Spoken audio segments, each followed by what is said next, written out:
श्री सीतारामचंद्र भाई नमः। श्रीमद् वाल्मीकि रामायण प्रथम खंड। एकादश सर्ग। सुमंत्र के कहने से राजा दशरथ का सह परिवार अंगराजा अंग अंगराज के यहाँ जाकर वहां से शांतना और ऋषुभंग को अपने घर ले आना।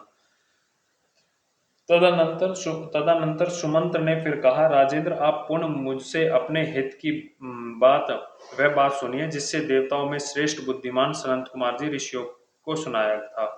उन्होंने कहा था, ईश्वा कुवंश में दशरथ नाम से प्रसिद्ध एक परम धार्मिक सत्य प्रतिज्ञा राजा होंगे। उनकी उनकी अंगराजा राज के साथ मित्रता होगी। दशरथ के एक परम सौभाग्यशाली कन्या होगी जिनका नाम होगा शांतना। अंग देश के राजकुमार का नाम होगा रोमपाद। महायशस्वी राजा दशरथ उनके पास जाएंगे और कहेंगे, धर्मात्मा, मैं संतानहीन हूँ। यदि आप आज्ञा दे तो शांतना के पति ऋषुभंग मुनि चलकर मेरा यज्ञ करा दे। इससे मुझे पुत्र की प्राप्ति होगी और मेरे वंश की रक्षा हो जाएगी।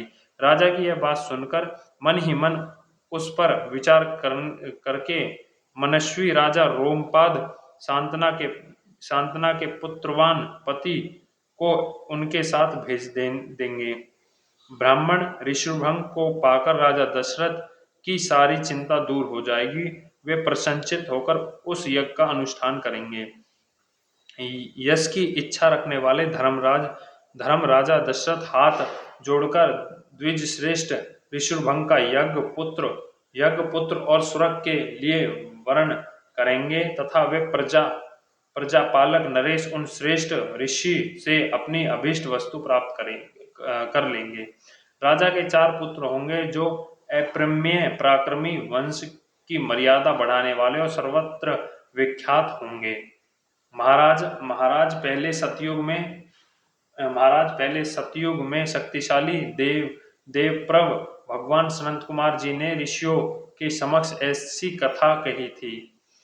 पुरुष सिंह महाराज, इसलिए आप स्वयं ही सेना और सवारियों के साथ अंग देश में जाकर मुनि कुमार ऋषुभंग को सत्कार पूर्वक यहाँ ले आइए।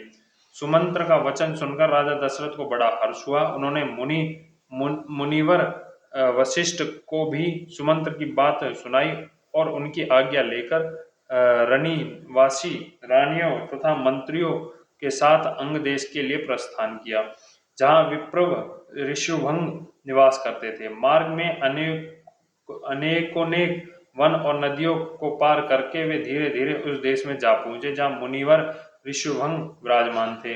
वहां पहुंचने पर उन्हें द्विज श्रेष्ठ ऋषुभंग रोमपाद के पास ही बैठे दिखाई दिए। वे ऋषि कुमार प्रज्वलित अग्नि के समान तेजस्वी जान पड़ते थे। तदनंतर राजा रोमपाद ने मित्रता के नाते अत्यंत प्रसन्न हृदय से महाराज दशरथ का शास्त्रों के विधि के अनुसार विशेष रूप से पूजन किया और बुद्धिमान ऋषि कुमार ऋषुभंग को राजा दशरथ के साथ अपनी मित्रता की बात बताई।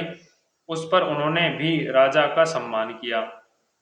इस प्रकार भली भांति आदर सत्कार पाकर नर श्रेष्ठ राजा दशरथ रोमपाद के साथ वहां 7-8 दिनों तक रहे। इसके बाद वे अंगराजा से बोले, प्रजापालक नरेश, तुम्हारी पुत्री शांतना अपने पति के साथ मेरे नगर में पदार्पण करे, क्योंकि वहां एक महान आवश्यक कार्य उपस्थित है। राजा रोमपाद ने बहुत अच्छा कहकर उन बुद्धिमान महर्षि का जाना स्वीकार कर लिया और ऋषुभंग से कहा, विप्र, आप शांतना के साथ महाराज दशरथ के यहाँ जाइए। राजा की आज्ञा पाकर उन ऋषिपुत्र ने तथास्तु कहकर राजा दशरथ को अपने चलने की स्वीकृति दे दी। राजा रोमपाद की अनुमति ले ऋषुभंग ने पत्नी के साथ वहां से प्रस्थान किया। उस समय शक्तिशाली राजा रोमपाद और दशरथ ने एक दूसरे को हाथ जोड़कर स्नेहपूर्वक छाती से लगाया तथा अभिनंदन किया। फिर मित्र से विदा ले रघुकुलनंदन दशरथ वहां से प्रस्थित हुए।